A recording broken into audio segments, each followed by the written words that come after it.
Welcome to the 2-month review, the weekly podcast brought to you by Open Letter and 3%, in which we take a giant book, break it down section by section, bit by bit, talk about it, analyze it, have fun, make jokes.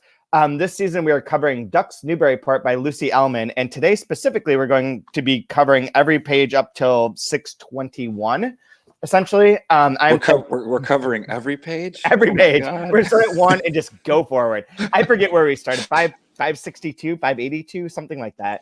This will be the James Bond marathon, the holiday James Bond marathon. It's Thanksgiving. Why not? Why not? Those Roger Moore sections are going to be brutal, but we'll get through it. I've only watched like a handful of James Bond movies, and one of them was a Roger Moore one. I was like, this is so bad, so bad. Oh yeah, they don't age very well. No, oh no, yeah. Like not at all. Super racist, super sexist. So much murder. He should have died of an STD like decades ago, but somehow James Bond is still around. I don't know. Yeah. Live and Let Die is actually like an AIDS warning. Yeah. No, Live and Let Die is really bad because that's where he goes to New Orleans, and that's really bad. That one's really, really bad. Yeah. Like, super racist. Yep. Good stuff. Good talk. Oh, and this is Brian Wood, author of Joy Time. Oh, hey, how's it going? That only took us 30 seconds to go completely left field. Yeah. This podcast isn't going to stay on the rails at all. I wrote a lot of notes last night reading this section that I'm pretty sure don't really make sense, but I'm going to use them anyways because it's my whole preparation. As you can see, I'm basically in bed still. It's Thanksgiving. It's kind of the holiday. It's the holiday's tomorrow, but it's close enough. So I figure it's a good day to just, sit in bed and talk about a giant, gargantuan book. It's so weird reading this book over periods of time, how it affects you in different ways, or at least it affects me in different ways. So I've read it digitally, like off of a PDF. I've read it physically with a book. I've read it stone cold sober. I've read it drunk. I've read it tired. I've read it alert at different times of the day. And like right now, reading it as I'm cooking a bunch for Thanksgiving. Katie has a colleague that's from Europe, and they wanted to like have a real American Thanksgiving, and it was just going to be like her and I, and like really low key. But now it's like this big giant feast for 12 people, and like so I got to do like all the sides, all the junk. So I'm like not stressing over it, but like the way I'm connecting with this book in a certain way now because of trying to prepare this giant feast for everybody. It's like, well, wait, how the hell did I get wrangled into this in the first place? What the hell? You're a domestic. What did she call herself? A domestic worker? Domestic engineer? Yeah. Or later, a manual laborer. Manual laborer as well. But I think her husband calls her a domestic engineer. Yeah. But no, like I keep finding myself connecting to this book in different ways as I'm reading it. It's just maybe that's the product of it being so big, or it covers so much. Everything is in here. Everything is in here. Yeah, but to me, it's almost like it's such an intimate love letter that's written, in that torrent of consciousness. It can't help but connect with you in some way. And if depending on where you're at in your life, you'll connect to it in different. Like I think it's why it appeals to so many people. And it's just one, it's amazing, but two, like you can't help but not have it touch you or connect with you in some way. Oh, absolutely. What's really funny about this particular section is that it's the first time that it mentions Guadalajara, which is where I'm flying out to on Sunday. And that has not shown up until yesterday. I'm reading like fucking Guadalajara too. Like, is there anything that's not in here? That's crazy. Is that a Joan Didion book? The Joan Didion book. Wait. It's not called Guadalajara, is it? No, I'm tripping. Yeah, I don't know what you're thinking of. We have a Key Manzo book called Guadalajara. Yeah, it's a Manzo book. Oh man, I don't have the internet in front of me, but I know there was some Joan Didion book that's the name of a South American. Hold on, I will find it. You mean slouching towards Bethlehem, I assume. Oh yeah, that's what I thought that was a city. Yeah. No, of course I didn't think it was that one. Come on. I know. I'm just trying to. This is the first one that shows up, obviously. I'm always Miami. Miami, is that the one? Oh yeah, that must be it. That's its own country, right? No, like I'm always completely wrong, but like in the ballpark, like just left of the foul pole. Salvador. Okay, there you go. Yeah, El Salvador. Yeah. El Salvador. All right. My bad. Not quite Guadalajara, but it's close too. Sure. All right. He speaks Spanish there. I didn't pick Berlin. Come on. I've been doing Duolingo to brush up on my Spanish, and by brush up I mean reteach myself everything I used to know 35 years ago. And there's a meme of like the evil Duolingo owl, which is like coming after you and trying to and telling you like if you don't do your Spanish, your family will die. Yeah, I've seen that. I don't know what that. I have seen that meme, but I don't know what the owl lingo thing is. So when my Duolingo Plus subscription my free subscription expires in a few weeks, I'm going to ask you to join, and when you join, then I'll get another month free, and you can see it, and you'll be like, oh shit, this owl is sinister. But, so is that the Rosetta Stone for the next generation or something? Yeah, it's Rosetta Stone for people who just want to do games on their app. You have no idea how deep I went into like the structure of how Duolingo works and getting like why I continue doing it, how it's gamified. There's like leaderboards that you move up, you get promoted to different leagues and get demoted depending on how much XP you get based on how many lessons you do correctly. And like there's all sorts of like layers to like getting you invested in this where you're like playing against people. And it's become part of my idea of how I'm going to create a very weird cult. Or actually, I don't want to create a cult. I want to create a series of jokes about creating a cult, which is pretty much the same. But XP, I think, is a huge portion of it. Okay. Yeah, this is where we're off the rails. Dungeons and Dragons meets languages, I guess. All right. Yeah, there's some point in time when I finish putting together like this 8-minute comedy bit on creating a cult, you'll hear it all. Okay. Unfortunately for you. Anyway, so this section, right? We're on this section. Shit happens. Like they get stuck at the mall. So this is a section that so we can recap a bit because there is actually like a couple things that happen in this section that move the quote unquote plot along.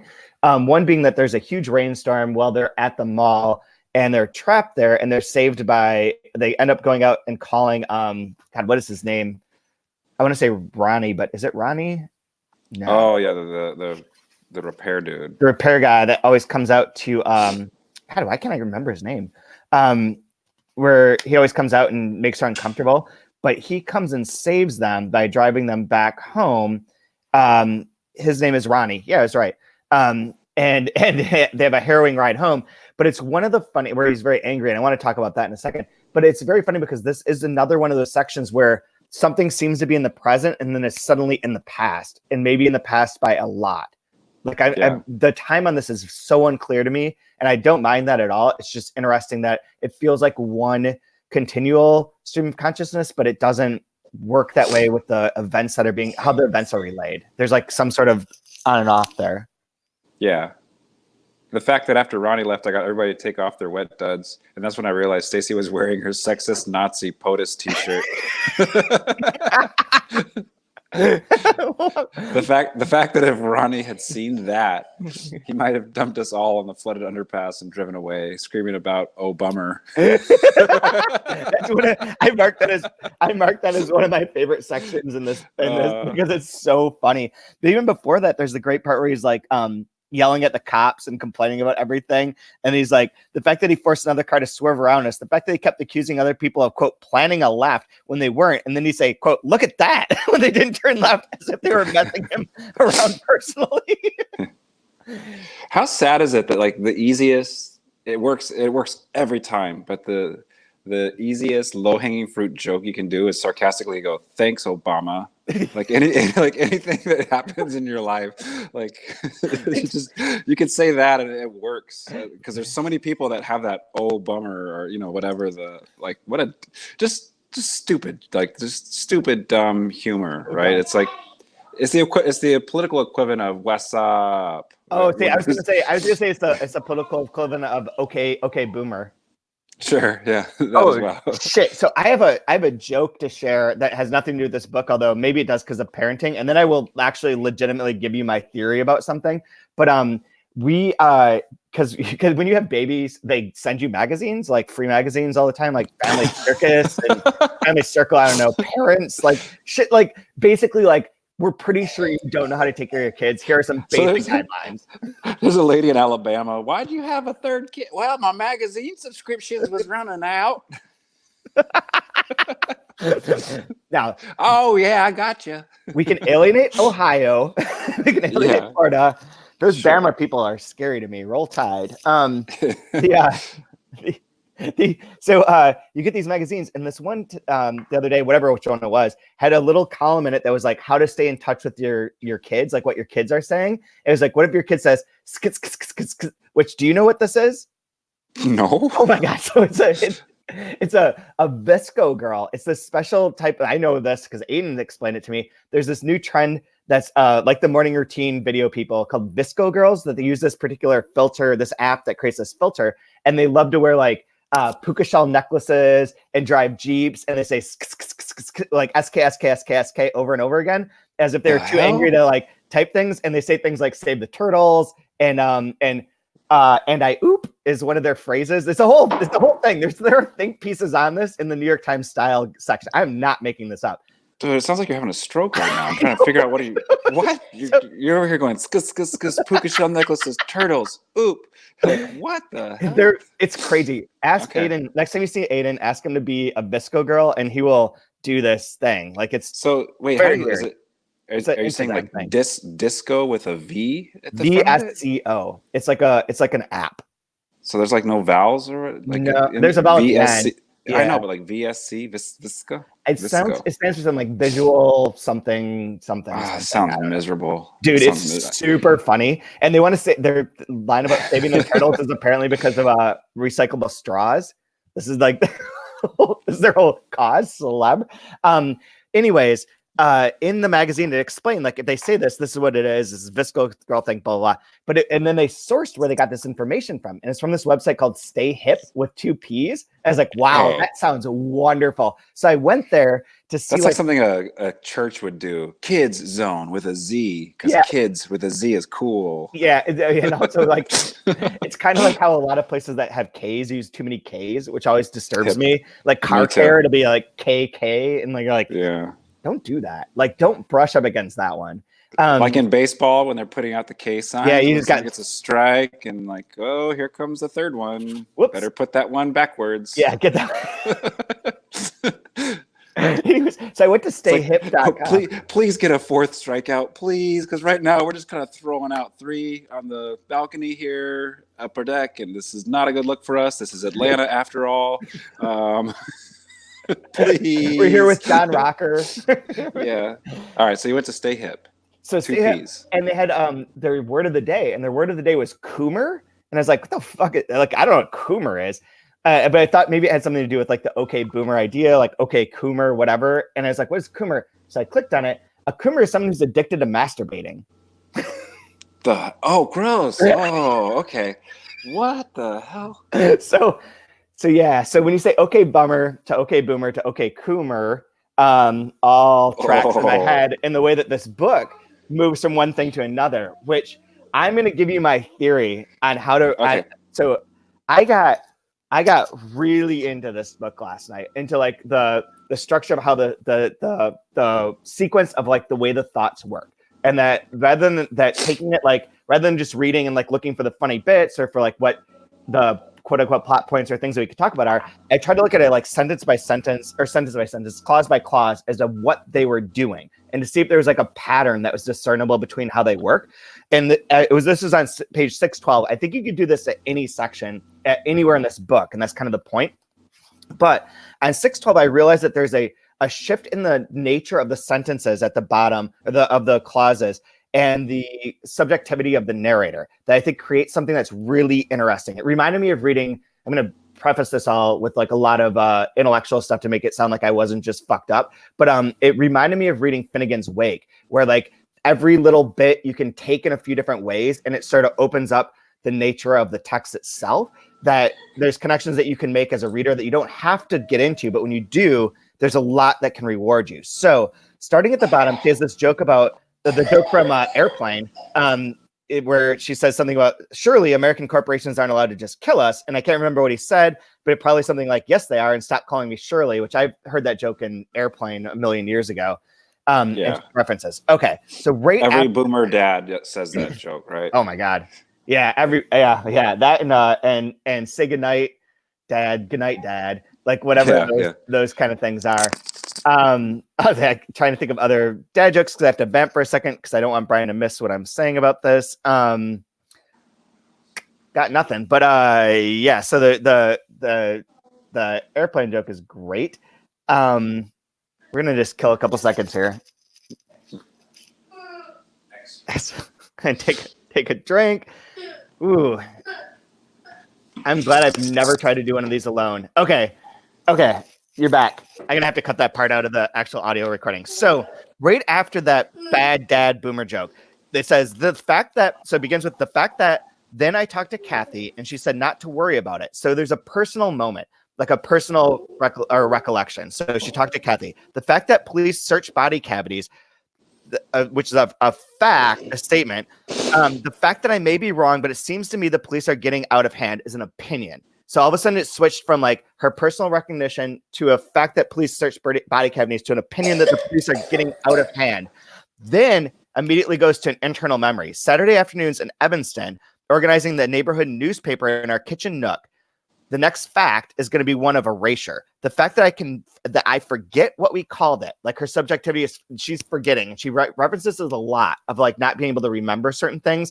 And that's just sort of erasure of her consciousness or of the past. The fact that I forget what we called it. The fact that Phoebe wrote most of it is a second erasure where she's like not even subject. So she's referencing that Phoebe was the one who did the most out of it. So she doesn't remember the name. Phoebe did the most. The individual subjectivity has gone from like this opinion about the cops going too far to near like erasure in this sentence. The fact that lead, nitrates, atrazine, magnesium, and fluoride are not good for the kids is a thought about the future, or a thought about a fact that like leads to a future thought.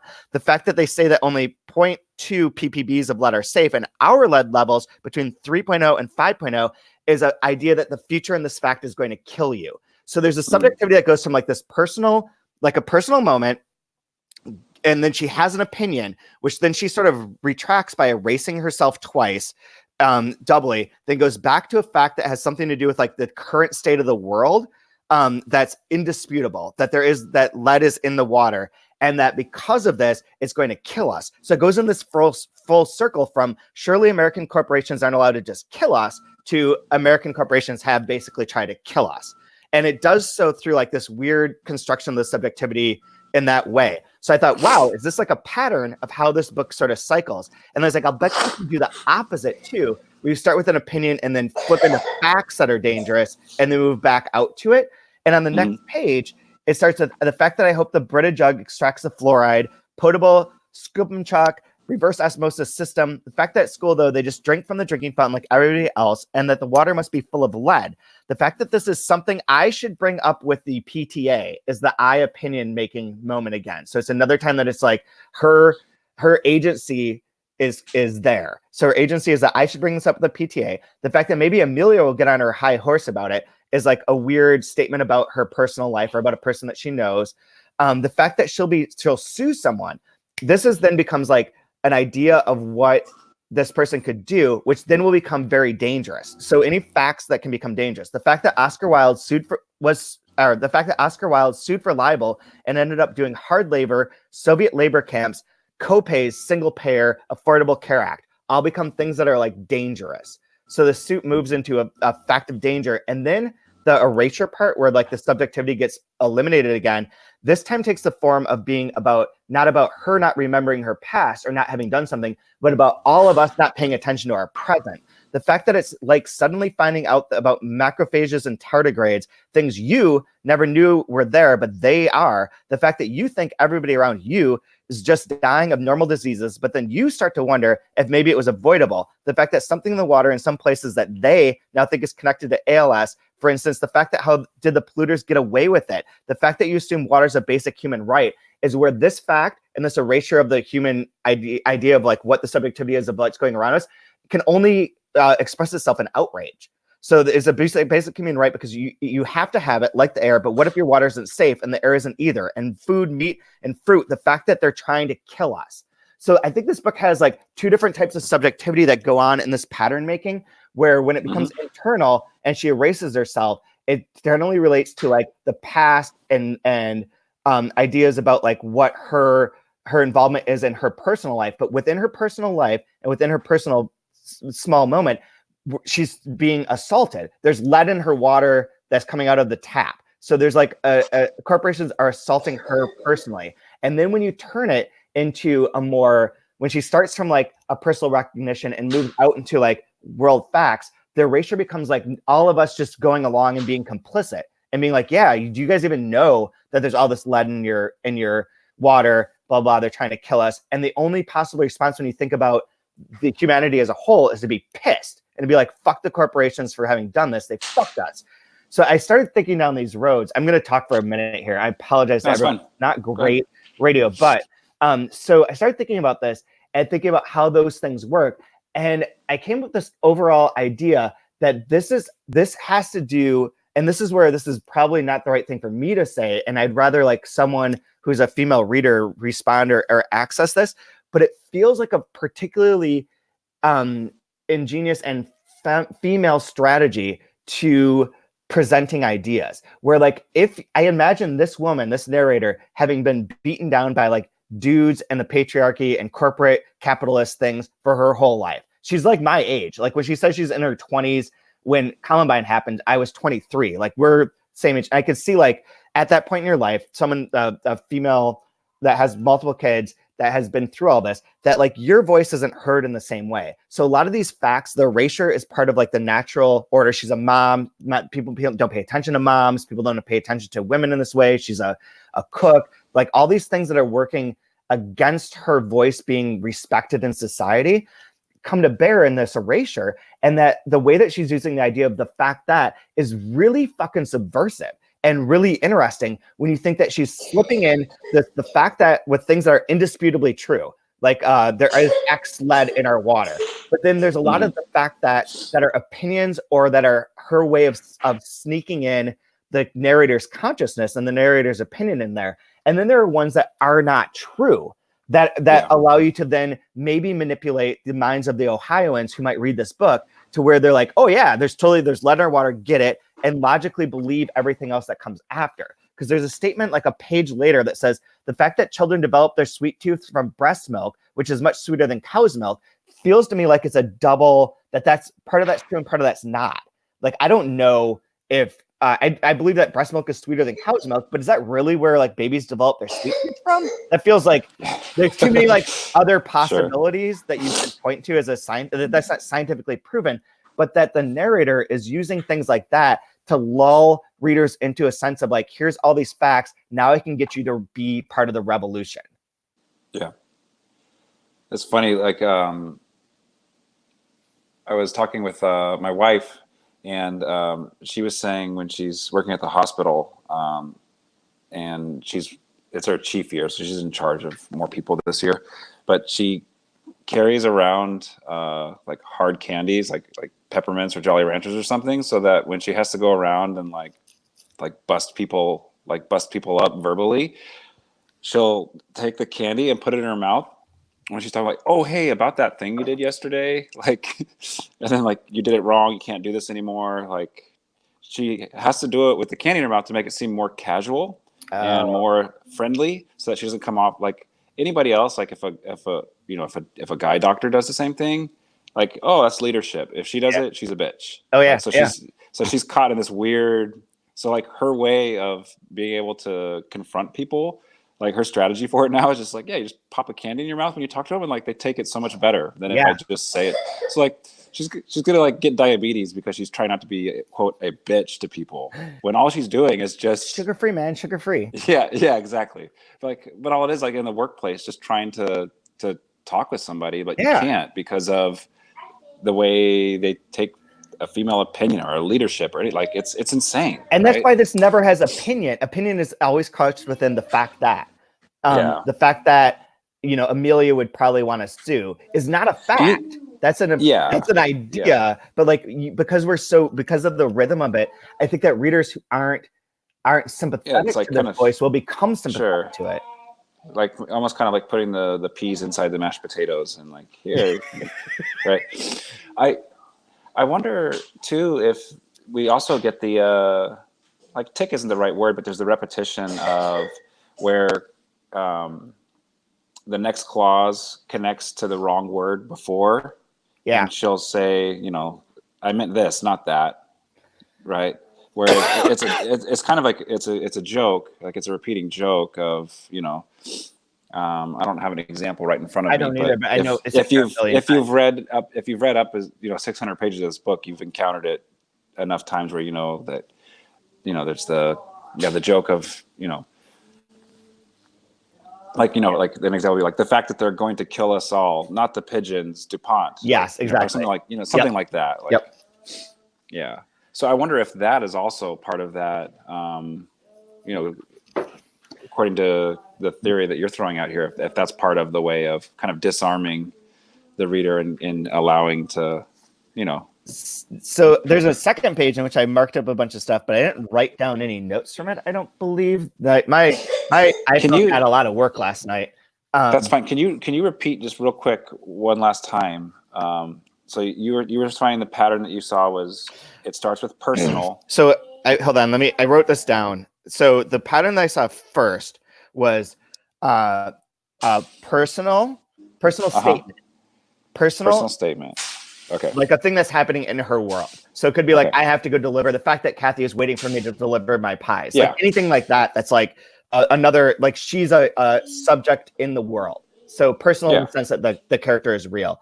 Personal. Like totally germane, just boom. Yeah. Yeah. Personal to an opinion about a fact. So, so like there's her thing. And then the next thing will be the fact that the police do cavity searches and I think they're going too far.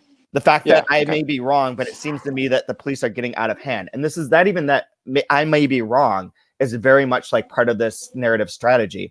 But okay, so personal experience, opinion about a fact, a memory, and then the big one is the double erasure. Like every one of these seems to have two things that get erased. Like the subjectivity gets like doubly fucked.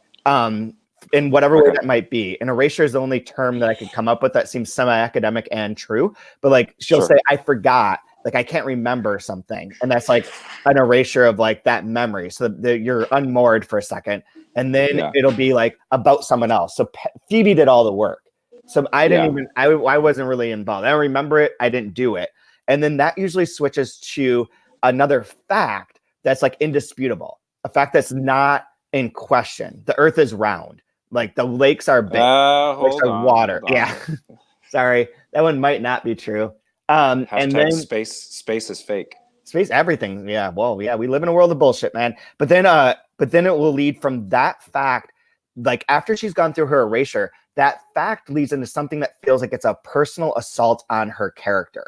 So like you can't avoid being attacked by these facts. The facts are dangerous. The world is dangerous. And there's like a danger within that. So like, I don't have an example in front of me, but I feel like this is a pattern that goes through of like her thinking about something and then it'll be like thinking about her kids are going to school, go into some memory about when she was in school and they used to do the nuclear bomb test to like, there are shooters, there are open carry people, there can be school shootings. Like everything keeps circling around that way. And the other pattern when it's dealing with society is where it starts from the fact society becomes a we they situation where none of us are individual. We have no agency as individuals. We're all fucked. And the only thing we can do is be pissed about it, but we can't really do anything about it. Like, how are we going to change the lead in water? We don't even know. Most people don't even know about it. And they're killing us.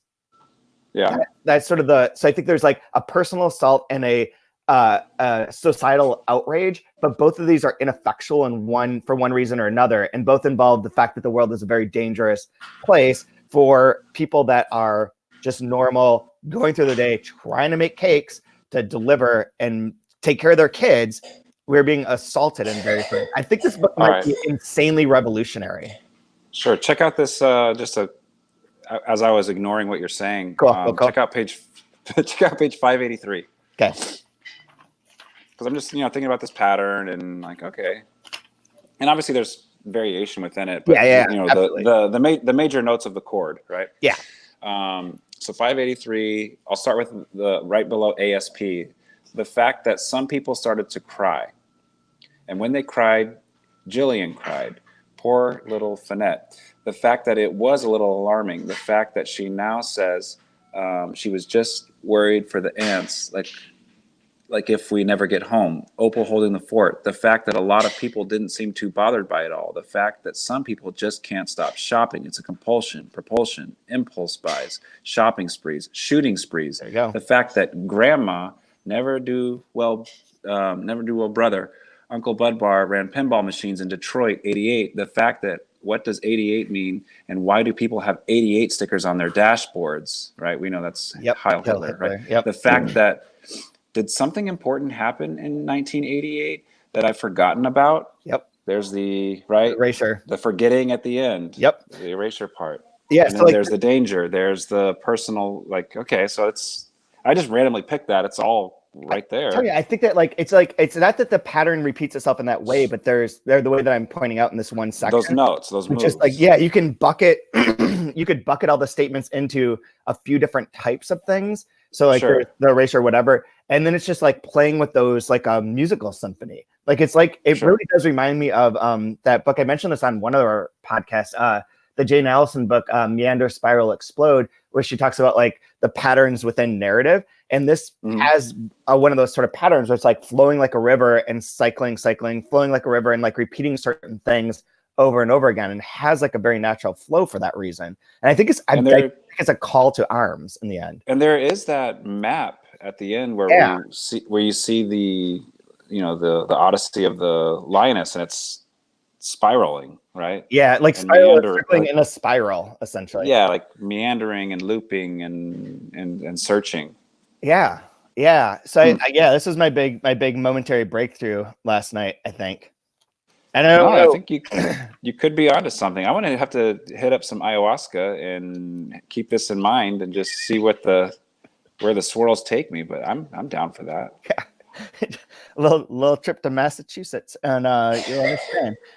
Yeah, it was fun though. It's a fun book when you start to look at it that way too, of how is this woman's consciousness, and it just raised a lot of questions to me about like what you're saying about Katie and having to use the Jolly Ranchers or whatever to get taken seriously. The narrative strategy in here is so crucial to this woman's viewpoint becoming accepted or getting accepted by people. And I'm imagining not us reading it. I'm imagining someone just hears that this book is really good. They live in Ohio. It's about Ohio, whatever. So they go pick it up from the store, from Barnes and Noble or Amazon, and they get it, and they don't know really what to expect. And most people in the world would probably be off put by this book. We keep saying it's not difficult, and that's very true. But we're not thinking about the guy that lives across the street here in Rochester. That person, this book is fuck, they have no idea what to deal with. But if she's espousing opinions we both agree with, there's nothing that she said that I disagree with. Maybe personally, she doesn't like something that I like, whatever. But the general facts and the general interpretation of America in 2019, I have no discord with her ideas. But yeah, preaching to the choir for sure. But the person across the street definitely does, and the only way that's going to come across, I don't know who lives across. Fuck them, whatever. They hate it. They're Trump supporters now. I don't know who they are. Whatever. It's a straw man. But there are people in Ohio. Certain. I'm just imagining you as a community, your neighbor waves. Hi, neighbor. Someone's standing outside. Literally, that's why I said that. I'm looking out the window. There's a person that dude doesn't fuck. Hey, got your paper chat. I'll put it on the. Fuck you! Get off my lawn. Wow. Would love to be your neighbor. Jeez. But there are people who don't agree with this idea, this interpretation of America in 2019. And how do you then get this viewpoint across and break through that filter bubble that we have that surrounds the people? Last night I went to the Indian store, the India House, the restaurant that has the grocery store across the street, which is fantastic, by the way. I hadn't been in there in a few months, and they've revamped it, and it's wonderful. And the Chinese store right next to it, wonderful. Highly recommend. But I was in there, and the dude checking me out was just a white, balding, middle-aged, kind of overweight dude who was watching Fox News live on his phone as I was checking out, buying all these random spices, because I'm not making traditional Thanksgiving dinner. I'm making Indian food because I don't eat Thanksgiving dinner generally, and my kids definitely won't. But he's watching the Fox News. That guy will never agree with the opinions in this book unless the narrator presents them in a way that like sort of tricks them. So the fact that there is X, yes, this is indisputable. The fact that police do body cavity searches, indisputable. The fact that there is this much lead in water, indisputable. And then mix it in with these things that are the fact that, and it is an opinion, allows this woman's voice, this character's voice and her opinions to come through and to maybe convince this dude at the Indian place watching Fox News that, it's not good that Trump says grab him in the pussy all the time or once or whatever, you know what I mean?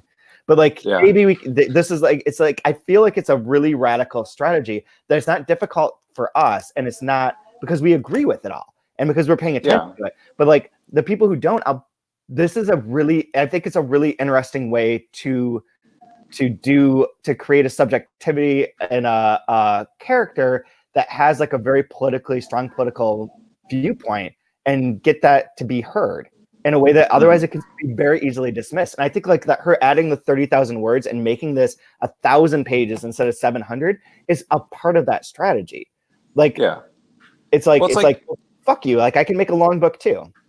Yeah. Well, and I want to, at some point, I'll go through and do it before we're done. But, there is quite a bit. Like people dismiss it like, oh, yeah, there's the part with the mountain lions.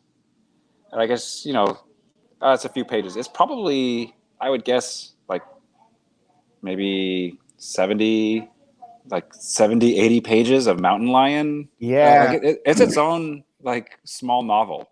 Oh, yeah.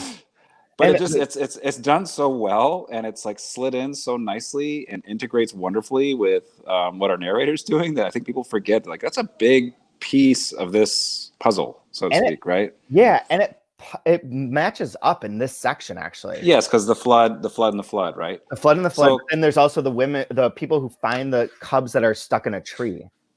Yeah, but imagine this is perfect for Thanksgiving because there's some of us are going to be at the Thanksgiving table trying to don't bring up climate change. I don't even want to call it global warming because that's a triggering statement at this point, right? Yeah, absolutely. It's too loaded.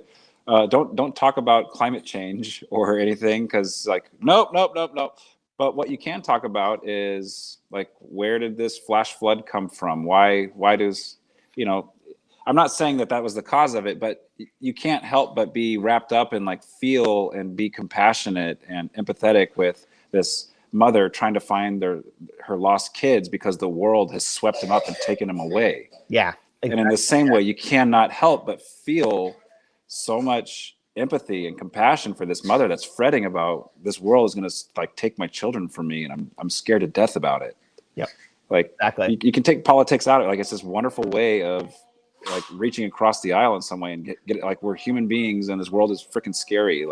Let's help each other out here. Or what's the answer? Can we come together, figure something out? I think it's a wonderful way of communicating that to anybody. Whereas, with the way news works or the way, academia works and the cult, it doesn't reach, it just preaches to the choir. Both sides end up just messaging ineffectively to somebody else. So this I think is very effective because it's so opinionated and deep into the the emotion of the narrator. It works really well. It really, it's so cumulative and so interesting. I don't know. I really like it. I think it's fantastic. I know that you're gonna have to get going, so we might as well try and write up our favorite lines from this section. And also I'm a really bad, maybe because I'm reading in all these different states that I forget stuff, but was this the first time we learned that Stacy was from another relationship? Or no, that's been throughout. Oh, okay. Yeah. Well, I had a bombshell. I'm like, oh, I must have missed it then. My bad. Yeah. No, that's been in there for a while because it's with Frank. Yeah. Yeah. Okay. Exactly. Yeah. But there's a good part of the bug out bags in here, and I really love. And I don't think I have a quote from here to use, but the fact that where she talks about all the people who have all their kits and are waiting for the world to end, and it's like, man, don't you just want to use those? Like, aren't you gonna be disappointed if you never get to, like, I know. I've got all these tourniquets and flashlights and fire starter kits, and I never get a chance to. When is the world going to end so I can just be in the woods with my backpack? It's just like most people would just get food poisoning, which is 100% true. How awesome is it? We called that like a month ago, right? Bug out bags, get home bags. Yep. Because if you do open carry and you go down that wormhole, which I did, holy cow, it goes straight to like zombie apocalypse preparation. It's insane. Amazing. People are just nuts. It was her husband does call her a domestic engineer. I did get that right. Oh, I should read this part for you. The fact that maybe we should homeschool them. But homeschooled kids spend too much time with their parents and too much time indoors. The fact that I'd never get any pies done if I had to play school teacher as well as a domestic engineer, homemaker, pie maker, Sandy Hook, nickel mines, execution style. The fact that all the kids we know who are homeschooled are kind of crazy. I know. That's why I told Kate, I will risk her getting shot. I am not homeschooling my daughter. I can only domestic engineer so much. Yeah. Do you have a favorite one? I'll leave it. Yeah, I'll do. There's no way that Lucy could have known this because this came out after. But with Kanye West now being a Christian artist, I thought I'd do a Kanye West quote on 579 at the bottom. I want it in my ear. Okay, hold on. My daughter wants to have the headphones in her ear while we read this. Hold on. Okay, put it in your ear. Go ahead. I can't. There you go. All right. The fact that Stacy wants the same hiking shoes as Kanye West, but she's not going to get them. The fact that luckily she can't buy them at the mall. They're only available online with my credit card, which I'm not offering. The fact that I told her there's a difference between us and Kanye West. The fact is that he is a millionaire or billionaire, and Leo's a college professor, and I'm a manual laborer. That is perfect. It's absolutely the fact that she offered to clean her room, but that's not going to swing it. And anyway, her room just gets messy in a minute. And the fact we can't simply afford things Kanye West hiking shoes, not with our medical bills and our house repairs and college funds, candy wrappers, goiters, moms with strollers. The fact that why does Kanye West need to sell boots anyways?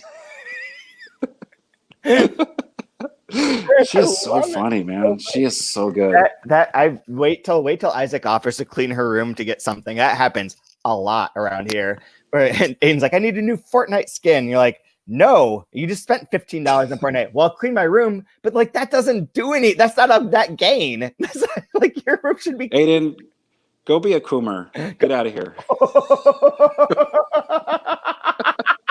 Go to your room, Coomer. Anyone who listened all the way through this. Okay, Coomer. Oh dear. Shit. So next week we're going up to page 700. I will be in Mexico trying to do this. We do have a guest that's lined up. This is a section that notably gets weird because you'll see that there is a list that's a list. That's no longer paragraph form. That's for a lot of pages of it. So that's interesting. But otherwise, you can always find us at Open Letter Books on Twitter and Instagram and wherever.